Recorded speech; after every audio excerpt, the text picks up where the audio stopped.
Minus பக்கங்கள். Hi friends, இது மாலிகாவின் கேளுங்க கதை கேளுங்க. மானஸ் எழுதிய வானவில் நெஞ்சங்கள், அத்தியாயம் 88. மறுநாள் காலை நவநீதனும் நந்துவும் மருத்துவமனைக்கு வந்தனர். நித்யாவிற்கான உடையை வேணு அவர்களிடம் கொடுத்து அனுப்பியிருந்தான். சங்கரன் வீட்டிலிருந்து எடுத்து வந்திருந்த பையிலிருந்து சிலவற்றை எடுத்து நவநீதனின் கையில் தந்து விவரம் உரைத்து கொண்டிருந்தான் முரளி. நந்து சத்யாவை காணச் சென்றான். அவள் அருகில் அமர்ந்து அண்ணி என்று தோள் தொட்டு அழைத்தான்.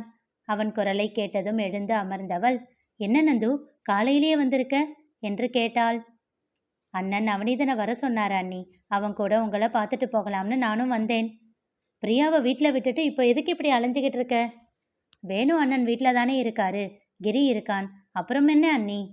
பசங்களை ஸ்கூலுக்கு அனுப்பணும் இல்லை, கூட இருந்து ஹெல்ப் பண்ணியிருக்கலாமே. அதெல்லாம் ஒரு நாள் வேணு அண்ணன் பார்த்துக்குவார் அண்ணி. ஆமா, எதுக்கு நவநீதனை வர சொன்னார் உங்க அண்ணன்? சங்கரன் மாமா உங்க ஆப்ரேஷனுக்கு பணம் சேர்த்து வச்சிருந்தாராம், அதையெல்லாம் எடுத்து தர சொல்லிக்கிட்டு இருக்காரு. ஓ, இதுக்கு தான் அப்படி பணம் சேர்த்துக்கிட்டு இருந்தாரா? ஆனாலும் மாமனும் மருமகனும் என்னை இப்படி ஏமாத்தி இருக்கக்கூடாது.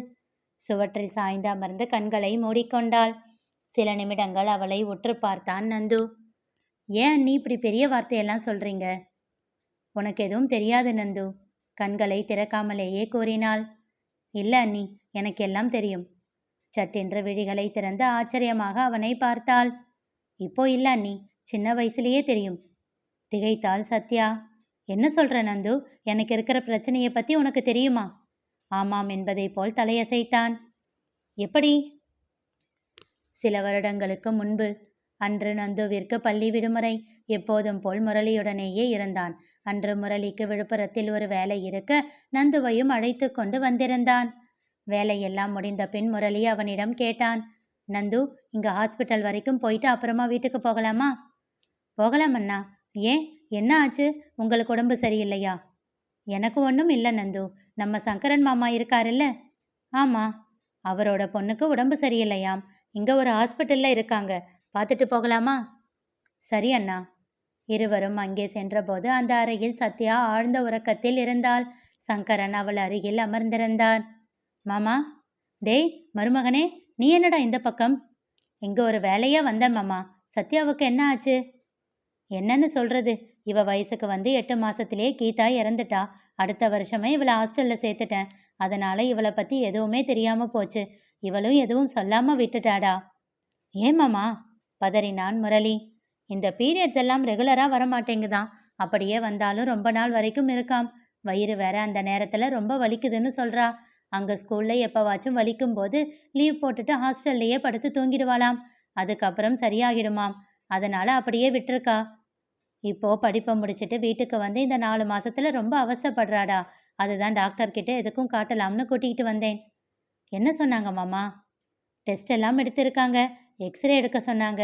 இன்னும் ரிசல்ட் வரல, வந்தாதான் தெரியும். வருத்தத்தோடு கூறினார் சங்கரன். அதெல்லாம் ஒன்றும் ஆகாது மாமா, ஏன் இப்படி கவலைப்படுற? என்னடா சொல்றது, அம்மா இல்லாத பொண்ணு, எதுக்கு இவளுக்கு இவ்வளவு கஷ்டம்?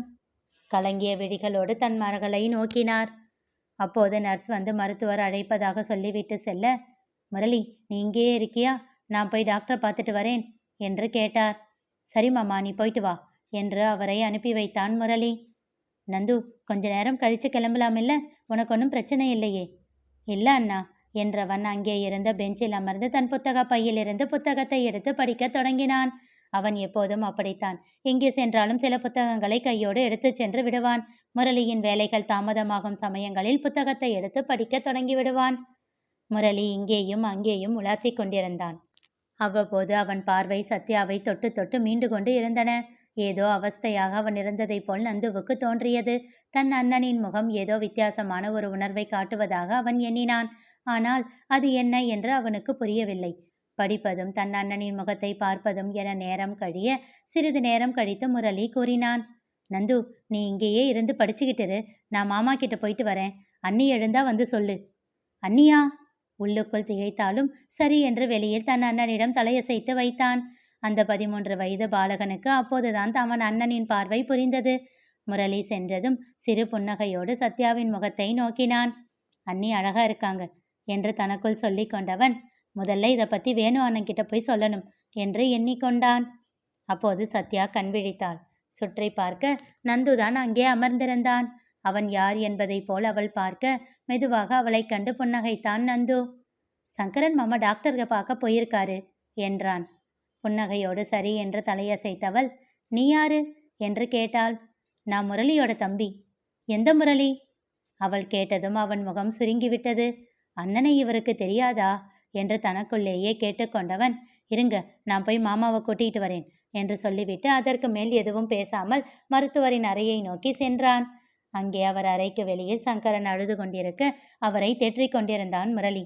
அதை கண்டு திகைத்தவன், அவர்கள் என்ன பேசுகிறார்கள் என்று கேட்டான்.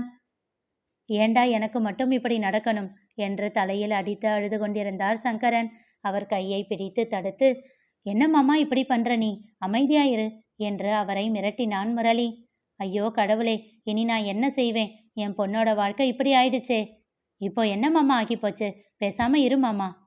இன்னும் என்னடா ஆகணும்? அதுதான் டாக்டர் சொன்னாங்கல்ல, சத்யாவோட கர்ப்பப்பை குழந்தைய தாங்குற அளவுக்கு இல்லைன்னு. அப்படின்னா எப்பவுமே அவ அம்மா ஆக முடியாதுன்னு உனக்கு புரியுதா இல்லையா? அப்புறம் அவளுக்குன்னு கல்யாண வாழ்க்கை ஏதுடா? உடைந்து அழுதார். கீதாவும் இல்லாம இந்த கடவுள் ஏண்டா எனக்கு இப்படி கஷ்டத்தை கொடுக்கறாரு? நான் என்ன பண்ணுவேன்? எப்படி என் பொண்ணுக்கிட்ட இதை பத்தி சொல்லுவேன்? மாமா, அதட்டினான் முரளி. இப்போ அவகிட்ட எதுக்கு இதை பத்தியெல்லாம் சொல்ல போற? என்னடா சொல்ற? அவளுக்கு தெரியாம எப்படி? இப்போ என்ன? இப்பவேவா கர்ப்பப்பையை எடுக்கணும்னு சொன்னாங்க. பிரச்சனை பெருசாகும் போது தானே, அப்போ சொல்லிக்கலாம். அது வரைக்கும் என்ன? அவ பாட்டிக்கு இருக்கட்டும் மாமா. தயவு செஞ்சு அவகிட்ட எதையும் சொல்லி தொலைக்காத. ஒன்றும் பெரிய பிரச்சனை இல்லை அப்படின்னு சொல்லிட்டு விட்டுடு. சங்கரன் யோசித்தார். என்ன மாமா யோசிக்கிற? பிரச்சனை பெருசாகும் போது அவகிட்ட சொல்லிக்கலாம். அது வரைக்கும் அவ சந்தோஷமா இருக்கட்டுமே. இருவரும் சரி என்று கிளம்ப அவர்கள் எதிரில் சென்று நின்றான் நந்து. அண்ணா, என்று சொல்ல ஆரம்பித்தவனின் கையை சட்டென்று பற்றிய முரளி, சத்யா எழுந்துட்டாளா என்றான். தன் அண்ணனை வித்தியாசமாக பார்த்து கொண்டே ஆம் என்பதை போல் தலையசைத்தான். சரி மாமா, நீ போ. நான் சொன்னது ஞாபகம் இருக்குல்ல? பார்த்து பேசு. நான் இப்படியே கிளம்புறேன் என்றான். சரிடா என்றார் சங்கரன். அண்ணா, என்னோட பேக் என்றான் நந்து. நீ போய் எடுத்துக்கிட்டு வா, நான் இங்கே வெயிட் பண்றேன். ஏன் அண்ணன் அவரை மீண்டும் பார்க்காமலேயே கிளம்புகிறார்? ஒருவேளை அவருக்கு குழந்தை பிறக்காது என்பதால் இப்பொழுது அவரை பிடிக்கவில்லையா? அதனால்தான் அண்ணி என்று சொல்ல வந்ததை கூட தடுத்து விட்டாரா? மனதில் பாரம் கூடி போக அமைதியாக சென்று பையை எடுத்துக்கொண்டு சத்யாவிடம் கிளம்புவதாக கூறினான். தனியாவா போற?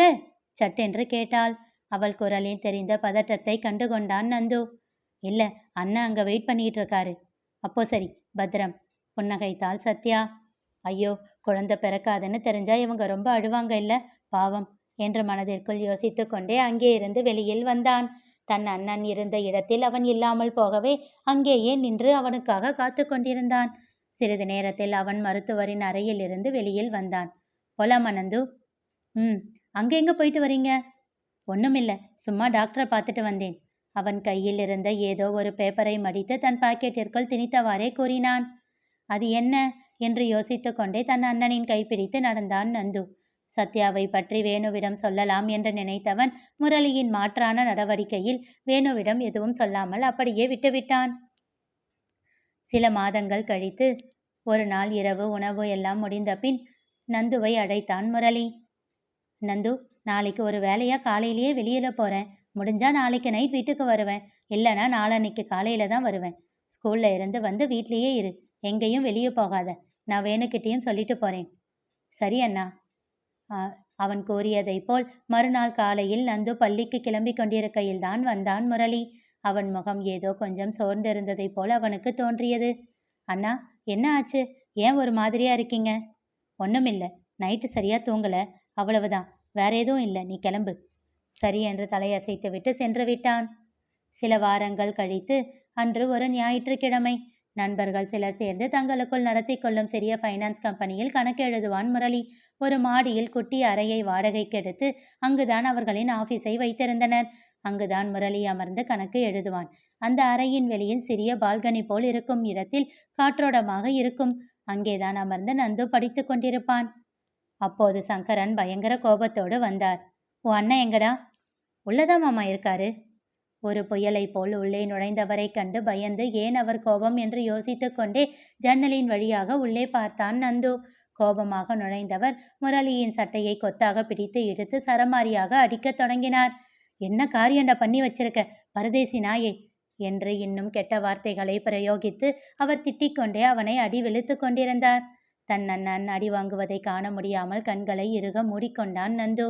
அப்போது முரளி சங்கரனிடம் கூறியதை கேட்டு திகைத்தான். முரளி கூறியது என்ன தெரிந்து கொள்ள தொடர்ந்து கேளுங்க. கதை கேளுங்க. மீண்டும் சந்திப்போம்.